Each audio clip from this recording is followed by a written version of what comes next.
And here I've been working really at questions at the intersection of, AI, LLMs, and, human use, human understanding, trying to work on questions about interpretability. How can we make sense of these models? Do these models make sense of us? How can we use them to help us answer social science questions? And I think it's a really exciting time for all of these things right now. Okay, I agree. It's a very exciting time. Can you go talk a little bit, get a little more granular about the methods you're using and why these are helpful for scientific questions? So you're working with, yeah, exactly, like LLMs, causal inference, machine learning, but these are different things and they intersect and they yield different results and they're able to be combined in like relatively beneficial ways. So can you just get a little bit more specific about the methods you're using, and then the questions you're asking? Yeah, great. Okay, so yeah, I'll start with sort of one question that, I've been spending a lot of time with thinking about for really LLMs, but also generative models in AI in particular, which is, if you look at models like LLMs, they're trained to make very accurate predictions, like predict the next word of a sentence. But when we sit down and use them for things, it seems like they've can do a lot more. Like the same model can, like write poems about proofs. It can help me code. It can like answer like really arcane questions that I throw at it. And so we're trying to, as the field, we're really trying to make sense of why LLMs can do this. And one theory is that they have what people are calling world models, that somehow in predicting what the next word of a sentence is, they have to form some kind of structured representation about the world. Like maybe if a model is trained on news articles or like everything that like, about the real world, like every piece of text it's trained on like should obey the law of physics. And then so the argument is that, for example, in physics, that if a model is able to accurately predict what's going on, it must have embedded some kind of model of physics, as one example. So something that I've been working on is trying to say like, okay, how would we test this? Like, what would it mean to have a good implicit world model? How would we tell if models could do this? So one example that I think is illustrated that I've worked on with it with some wonderful collaborators was we took a model, a transformer, which is like the same kind of neural network that underpins language models. And we essentially fed it a bunch of essentially Google Maps turn-by-turn directions of taxi rides in Manhattan. So the model would just, it hasn't seen anything except for just turn-by-turn directions. Like if you want to get from Times Square to Central Park, go 8 blocks north and then 3 blocks east and then 2 blocks north, those sort of things. So we trained it like you would train a language model so that it got very, very good at predicting the next direction, or really the next word of each direction from what it had seen so far. And when we did that, we found that the model looked very, very good. That when we gave it examples of routes it hadn't seen before, like we said, oh, if we want to get from, I don't know, Washington Square Park to, the seaport, like how would we get there? It would give 98, 99% of the time the inaccurate set of turn-by-turn directions that would get you there. And then so the question is, had this thing built like a world model? Had it kind of discovered the map of Manhattan, even though it was just trained on essentially text containing turn-by-turn directions? Or was it using these kinds of like heuristics and these sort of like, piecemeal rules that happen to, all work? And I think the reason to sort of care about this is, for one is for robustness. Like if we want these models to be useful in the real world, we want them to sort of have a good understanding of the structure and the rules of their domains. And another is scientific discovery. If as we are increasingly using models for scientific purposes. We're trying to use these models to learn new things about the real world. We want to make sure the things that they've learned about the real world are actually useful ones, or at least ones that we can make sense of. So that's the question that we set up. And I'm happy to go into the details, but long story short, we worked on methods that tried to test how structurally sound its implicit map of Manhattan was, and we found that it was very nonsensical. That, for example, there wasn't just, one kind of Times Square intersection. There were like, thousands of different Times Squares depending on how you got there, and each had like a slightly different set of rules. And it did well on the turn-by-turn directions because like it sort of patched things up well enough that it could get you from places most of the time. But really the like 1% or whatever time it made errors revealed that it really wasn't structurally sound. And as a consequence, when we slightly changed the task, like when we added detours, we prevented the model from taking certain turns and forced it to take other turns, its navigation performance really, really plummeted from 99%, down to 10, 5%. Okay. And so to make this like kind of intuitive for people, think about you the way that I'm thinking about this is like it's the same thing for what ChatGPT is doing. Like the question is like, did it discover language? Does it know what to say when you put in a prompt that it's never seen before just because it knows language? Or is it doing some kind of like heuristic based thing? Because at the end of the day, like you're treating taxi rides, language, genome sequences, whatever, as like having a stochastic ontology, like they are the same in this way where it's predictable. You're looking at, probability distributions and predictability.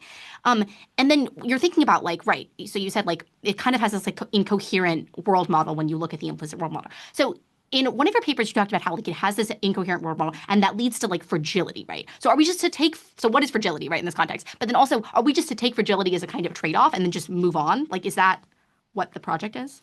Yeah, yeah, great question. So like, I guess like to the first point, yeah, like I think this is in some ways like a very, very simplified metaphor for language LLMs. Like this is like Yeah. in CS there's sort of this like this like very long and rich history of like taking very complex problems and reducing them to model systems. So like computer vision. Like this was a field that was really interested in trying to say, can we train machines that can see? This is a very, hard problem to define, but a way that they made progress was by creating this challenge, this, ImageNet challenge that contained a bunch of object classification tasks, a very large data set.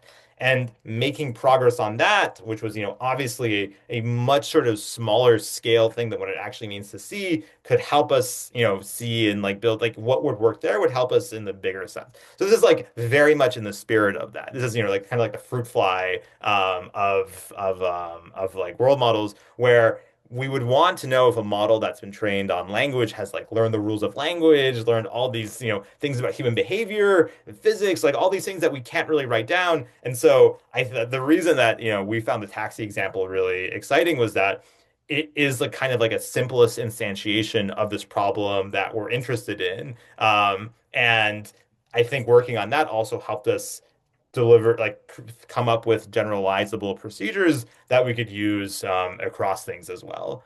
And so to your second question about, like where do we go from here? Like, do we just accept the fragility? I think it's a fantastic question. Like I think in some places, I think, maybe we can accept fragility.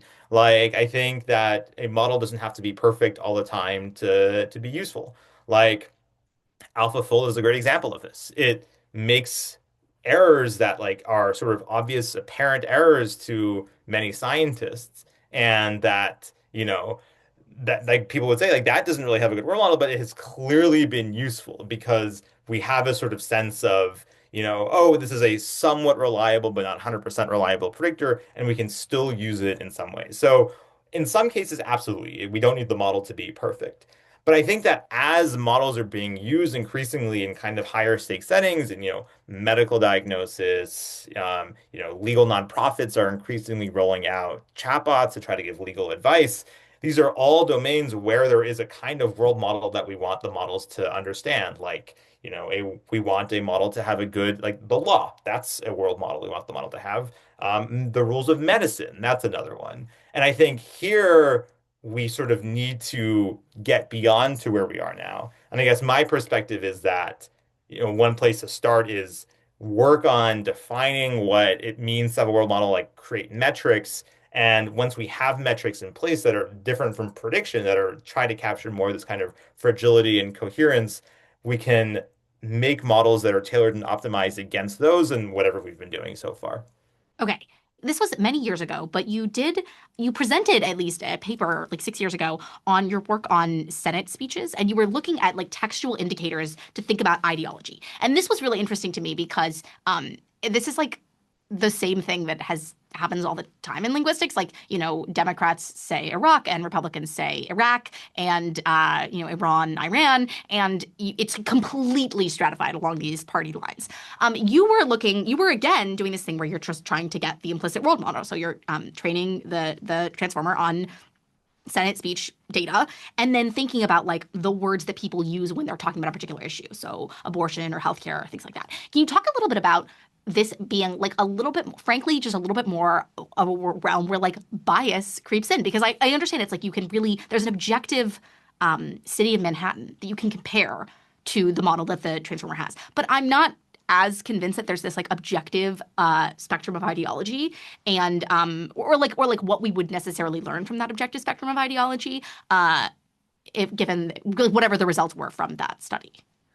Yeah, yeah, great question. So like it's funny that you bring this up because like you said this was like 6 years ago. So I definitely wasn't Sorry. thinking it in no, it's good because I was not thinking of it in terms of like, world model like world model was not a phrase in my vocabulary. Oh, But like, interesting. I've gone back and thought about it and like, you can retrofit it in terms of like similar questions like you have, which is and it brings up a great point, which is, map of Manhattan, like I've worked on another world model project where we wanted to see if foundation models trained on trajectories of orbits, if they've learned the laws of physics. Like these are very, very nice domains for testing world models because there's a truth. Like I can write down the map of Manhattan, I can write down Newtonian mechanics and be, reasonably confident that those are right. And that's great. I think a challenge is that the social sciences and many other fields, unlike things like physics, are not R squared equals one disciplines. And what I mean by that is, R squared is kind of a metric that says the way to think about it is how much of the world do your theories explain? So, it's very high for physics in terms of at least, like Newtonian mechanics. It's very high for map of Manhattan because, we've built that theory. Whereas in the social sciences, you'd be lucky to see R squareds of like 0.2, 0.3. It's a number between 0 and 1 for perfect prediction. And so like this is one of the challenges, which is if we have these sort of, uncertain world models, we want our models to be the reason that we're training things like transformers to recover them is because we don't have that much confidence in them to begin with. But how do you validate something that you don't have that much confidence to begin with? Like this is like a really, really hard problem. And so like I think that this is like, a lot of people are working on things like this. So what we did in the like Senate speeches was like this project was sort of based on the idea that there had been a lot of work that looks at how senators vote and uses their voting patterns to try to see, who is more in one direction and who's more in another direction. This is called an ideal point. It's essentially a numerical summary that captures someone's political preferences. So like, Bernie Sanders would be very much in one direction and a very right-wing senator would be, very much in the other direction. And people like Joe Manchin would sort of be like right in the middle. And so we were interested in doing this for text. And the problem is that like in just taking the models of just using the method that people typically use for votes and just applying it to text is very hard because text is it's what we call high dimensional. That there's not just like one vote on a topic. It's when I am giving a speech about something, I'm using a bunch of words, and a bunch of these words are also used by other people, but maybe in slightly different contexts. And so the challenge that we were interested in was saying, how would we just use text, not use any like party information, like we don't know who's a Republican, who's a Democrat, just like text to get these political preferences. And so we had a method that like, looked good to us and, that was nice. And the way that we validated it, or we tried to validate it was we compared how close they were to the voting based ideal points. But like you said, this is sort of a challenging thing because there is no like, ground truth way that someone speaks. We're just positing a model and we're seeing how well that this model captures other things that we can also make sense of. But at some point you need to start making assumptions or else this becomes kind of untenable. Right. Thank you for that. I think that leads me though to kind of ask about like what do you think that this science is really for a lot of the time? Because it seems to me like in a lot of social sciences and hard sciences, it's like, okay, we're going to put trust in this model to tell us about our object of study because we're kind of done figuring out our object of study based on the like paradigms that we've inherited because they're not good enough, right? So like, I don't want to care anymore about figuring out what a word is. I'm going to trust in LLMs to tell me what a word is and just think about tokens or something like that. Because like that's a debate in linguistics of what a word is or something. And I'm not going to think about who's a Democrat and who's a Republican. I'm just going to think about these textual indicators to give me ideology around abortion. And like maybe that would tell us more. And like I don't know, like maybe people would have voted differently in 2020 if they'd seen your research about this because they would have said, oh, great, you know, Roe is going to be overturned anyway. Susan Collins is going to vote for Brett Kavanaugh, like blah, blah, blah, blah, blah. I guess she had already voted for Brett Kavanaugh at that point. But like maybe this is going to change minds. I don't know. But like I think this gets to the thing of like what this science is really for because you're very conscious of utility across all your domains of research, including, you know, human AI interaction, all these different things. And so I'm curious about the utility, functionality as well, because it seems like you want this research to be useful, but it's like for what? Yeah, yeah, that's a great question. Yeah. I think like so at the most like broadest level, like I guess the thing that motivates I think all these projects are just like thinking about the people who would be either using them or would be getting insight from them in some way or another. So like, you know, something that I think is interesting is, you know, not only stopping a analysis when we see you know, how good is an LLM at predicting the next word on average, but trying to really model how a human user would do at that. Like if a human is using an LLM to make decisions, how does that actually affect their decision making? Or if a human is using an AI image generation model not to make realistic looking pictures, but because they want one that looks like the specific thing that they wanted, how would we be able to measure and how would we be able to test that? So I guess like this is kind of like a very, you know, vague response, but like I think that to me the questions that are most interesting are not ones where, you know, it's just a single number that's kind of hard to interpret or there's like, you know, one like kind of summary statistic, but like I really like try to think about like what is the insight here or the result here that would either a human using something that I've built or a human like reading this result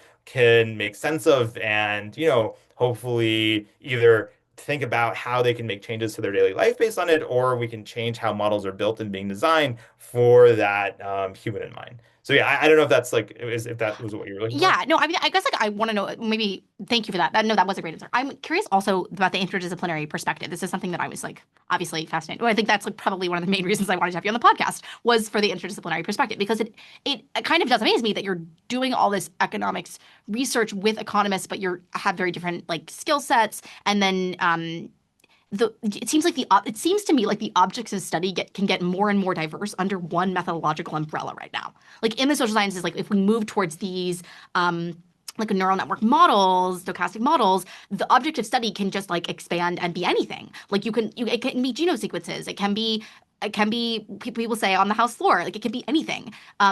And that kind of like problematizes disciplines themselves because they're generally carved up by object of study rather than method. But like it's the methodological turn, maybe okay, fine, it could be. But then you know, do you think this is like I guess yeah? Do you think this is an interdisciplinary thing, or do you think this is really just like a methodological turn?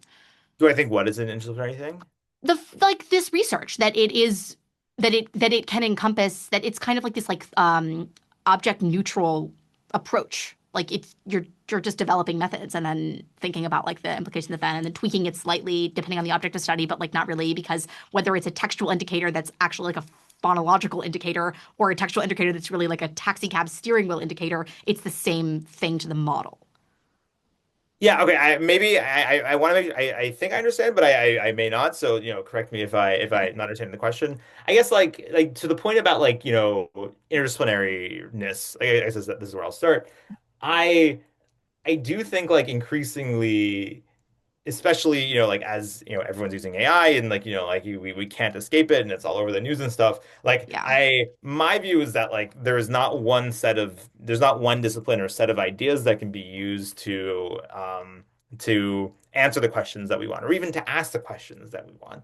And I think like a lot of the kind of, you know, like in some ways there's been immense growth in AI, and this is, not in some ways, in many ways there's been immense growth in AI. But otherwise, if you look at like the research coming out of academic labs, I think a lot of groups and people have sort of asked themselves, like, what are the interesting questions that are worth studying now? It's like it's a very different world than it was 5, 6 years ago in terms of what interesting research is. And like from my perspective, it's the really interesting thing about this time period about like machine learning and AI is just that it's touching everything. It's touching, like science, touching people. And so I think that like my perspective is that we just can't study any of these things in isolation.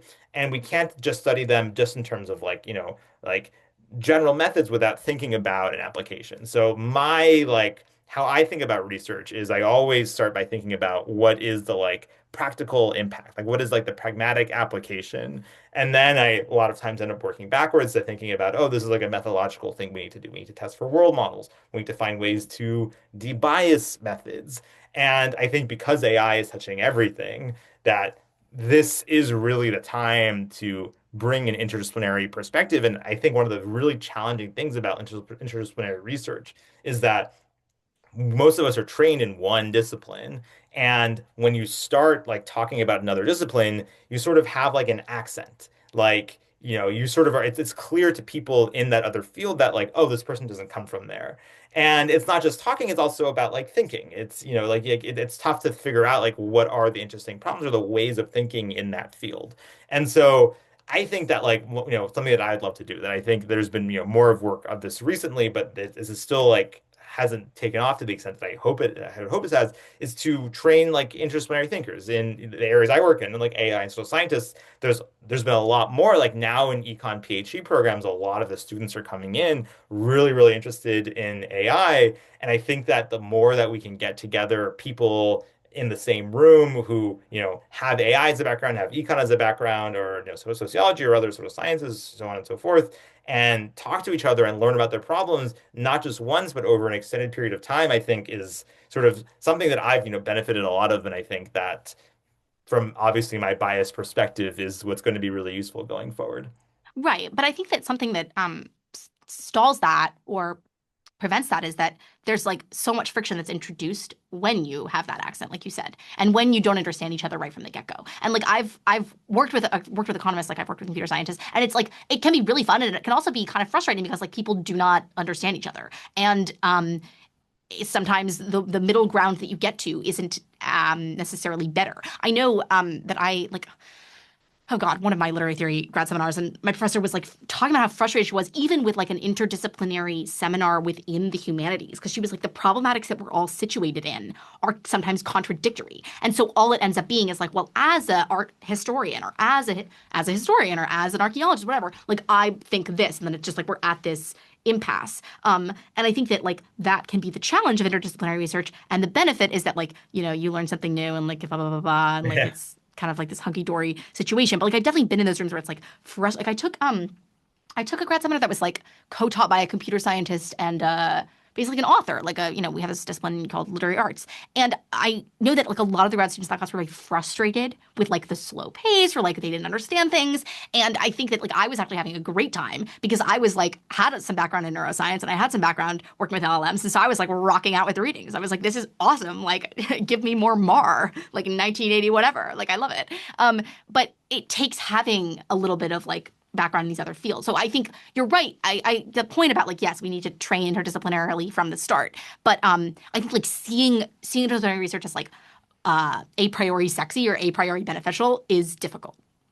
Yeah, yeah, exactly. And I think like what you're getting at is that there's a large activation energy. Like it's very, very beneficial once you become, bilingual enough or bicultural enough. But it can be very, very challenging to kind of get there. And I think that like, you know, more often than not, like the way that people start is they're like kind of like thrown into the deep end. Like, you're giving a talk to a bunch of like, senior people in another field who like don't know anything about your field, and that can really kind of, change your experience and like color how you think about it. So like I think like, like for lack of, a better phrase, like there should be, areas where, not necessarily like safe spaces, but like areas where like people can, students can talk and just learn from each other without like any expectations, without kinds of, oh, you said this word the wrong way. Like, we don't, you said causal when you actually mean like correlative. And Right. I think like setting these things up where, people are invited to, make mistakes, where even the like senior people are invited to make mistakes because, even senior people, there's a lot of their own discipline and also other disciplines they don't know about, I think can set up things that, are hopefully less, um, less like hard, like easier to get into.